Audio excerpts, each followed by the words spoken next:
Hello guys, welcome back to my channel Rajlakshmi BD. আশা করি তোমরা সবাই ভালো আছো।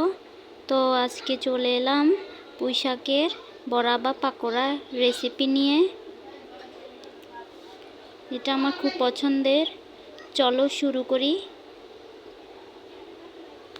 তো পুঁইশাকের বড়া বা পাকোড়া তৈরি করার জন্য আমি 10 থেকে 12টা ছোট সাইজের পুঁইশাকের পাতা পরিষ্কার করে নিয়েছি। তো এখন আমি একটা বাটিতে হাফ কাপ পরিমাণ চালের গুঁড়া নিয়েছি। তো তোমরা চাইলে আটা বা ময়দাও ইউজ করতে পারো, সেক্ষেত্রে বড়াটা মুচমুচে হবে না। তো বন্ধুরা, আমি তোমাদেরকে সাজেস্ট করব তোমরা চালের গুঁড়া ইউজ করবে।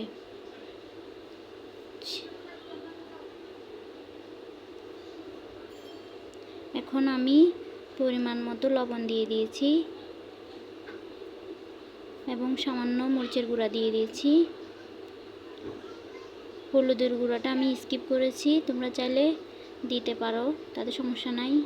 এখন পরিমাণ মতো পানি দিয়ে আমি মিশিয়ে নিব। একদম পাতলাও করব না, একদম ঘনও করব না, পরিমাণ মতো মিশিয়ে নিব।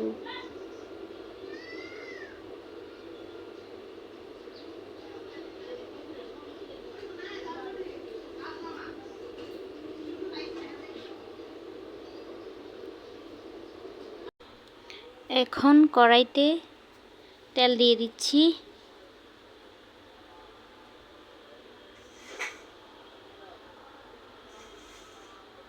তেলগুলো ভালোভাবে গরম হয়ে এলে আমি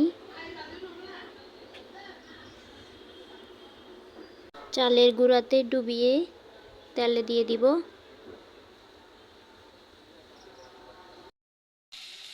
একে একে সব পাতাগুলো আমি দিয়ে দিচ্ছি।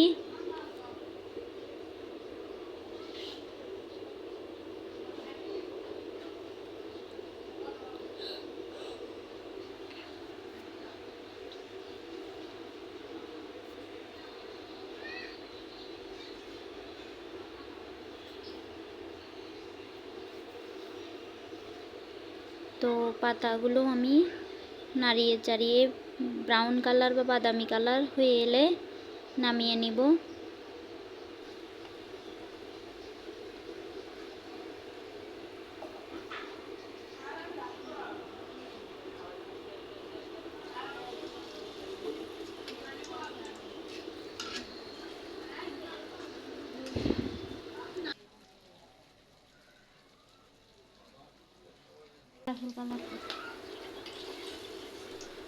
তো আমার এই বড়াটা তৈরি হয়ে গেছে, আমি এখন নামিয়ে নিলাম।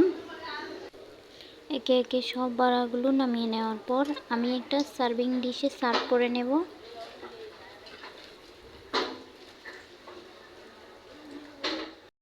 তৈরি হয়ে গেল আমার মুচমুচে পুঁইশাকের বড়া বা পাকোড়া রেসিপি। তো আমি এই রেসিপিটা শিখেছিলাম আমার একটা বৌদির থেকে, তো তোমাদের সাথে শেয়ার করলাম আজকে।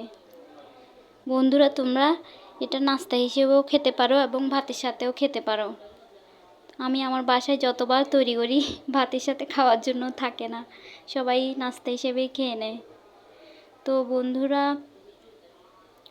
আমার চ্যানেলটা একটু সাবস্ক্রাইব করে দিবা, আমার পাশে থাকবা, লাইক কমেন্ট এবং শেয়ার করে আমার পাশে থাকবা, আমাকে সাপোর্ট করবা। আর তোমরা বাসায় একবার হলে ট্রাই করে দেখবে অনেক মজাদার একটা রেসিপি। বাই বাই বন্ধুরা।